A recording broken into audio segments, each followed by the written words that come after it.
One of the most heated discussions out there is addiction a disease or is it addiction a choice?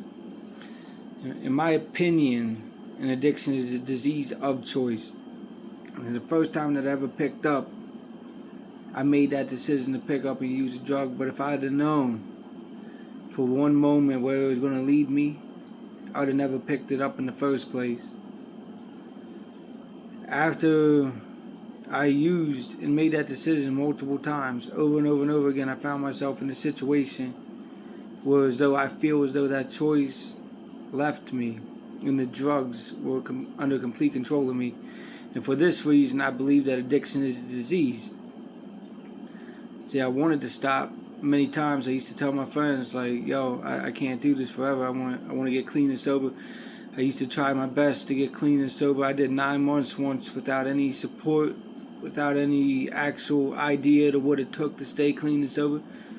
And really, I was just lying to myself.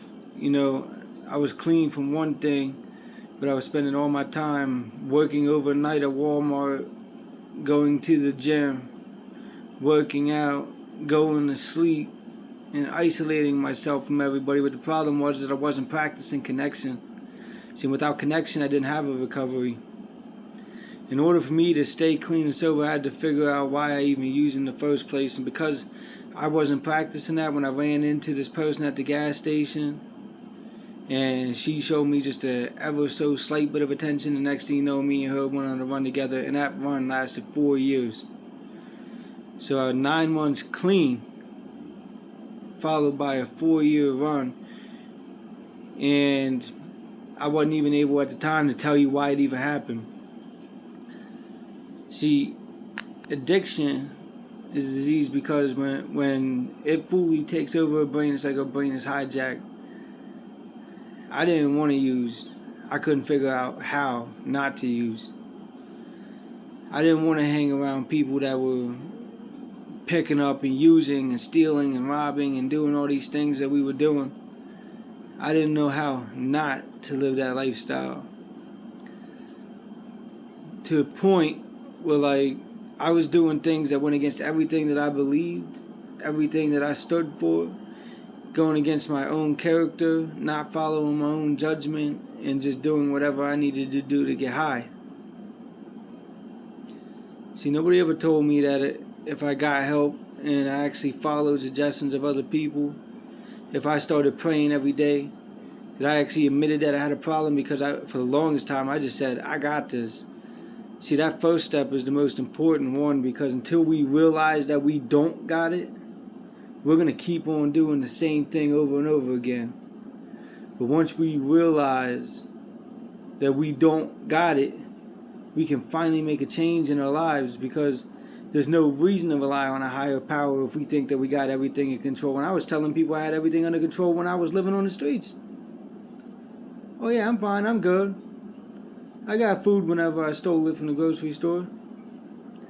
I got shelter that, I was living in a tent for a little while that I stole from Walmart. And the tent got destroyed by some teenagers, and I was like, my house burning down. But for some reason, I thought that I was doing good because I wasn't sleeping outside. That I was sleeping in a tent, but I wasn't taking showers for 4 days at a time.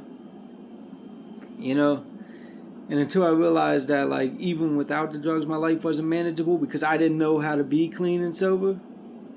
Until I realized that the problem wasn't just the drugs, that it had everything to do with my thinking. That if I was going to continue to think negative, that I was going to keep on having to put something else in my body. Until I realized all that, I wasn't going to get clean and sober. Until I found my higher power, which for me is Jesus Christ.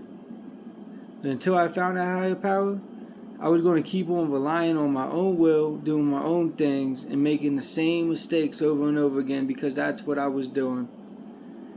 Until I became willing to let God work in my life, I was going to keep on being willing to do the things that was killing me instead of seeking the things that was saving me.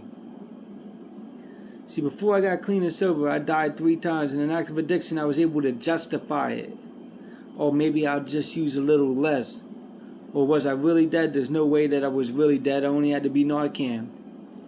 Or Narcan will always save me. It got to the point where I was walking around with a Narcan in my pocket, and my friends were walking around with Narcans in them pockets, and if something would have happened, we were supposed to Narcan each other, not thinking about what if we both fell out on the same batch, because that's usually what would happen. Not thinking about what if this batch should be my last batch, what if this is my last bag, what if this is the last time that I'm ever going to pick up again, and what if that Narcan doesn't bring me back, because it's not guaranteed to bring you back. See, I wasn't thinking about none of that. I was running on the streets using heroin and fentanyl. Didn't even think. And when I did think about it, it wasn't enough to really stop me anyways. There was many times that I remember sitting there about to use a bag or a couple bags, and not once did it really cross my mind that this might be the last time that I ever used. I was just thinking about that feeling that I was about to get as soon as I drawn it up and pushed it. That's no way to live. There's no way to live. I would tell people that I would be at family events and I wouldn't even show up. Or I'd show up really late and dip out really early. For what? I was too ashamed of the person that I was becoming. And when I got the treatment, I didn't realize that I couldn't just do 28 days and dip out the door, that when I was going to leave treatment, that I was going to have to go to a different place and start a new life and do everything different, because where I was living and the people I was hanging out with and the things that I was doing was going to bring me right back to what I've always been doing and with the things that I've already have done. See, I didn't realize that when I came in. I had to figure that out. So the first meeting I ever went to was an NA meeting. It was out in Bethlehem, Pennsylvania. And this guy was sharing, and he was telling his story about how he did 15 years in prison for attempted homicide, and how he got clean and sober. And he got out. He was using drugs. As soon as he got out, hit the road. And he used for about 5 years, and when he did that meeting, he had 15 years clean and sober. Man was 65 years old. And what I learned from that is that any addict can get clean. It doesn't matter what your background was. It didn't matter how much jail time it was. It didn't matter how bad you thought you were. As bad as I thought I was, I came into Narcotics Anonymous, Alcoholics Anonymous. I even been to Celebrate Recovery groups, where I found out that I wasn't as bad as I thought I was.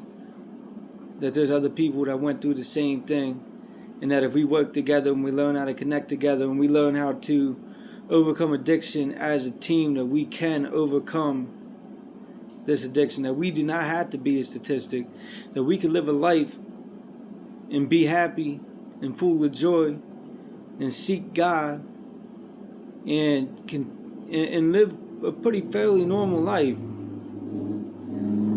if only we are willing to put in the work. See, the first step's the most important, because that's the beginning of the journey. The second step is the beginning to finding God. The third step is turning your will over to God.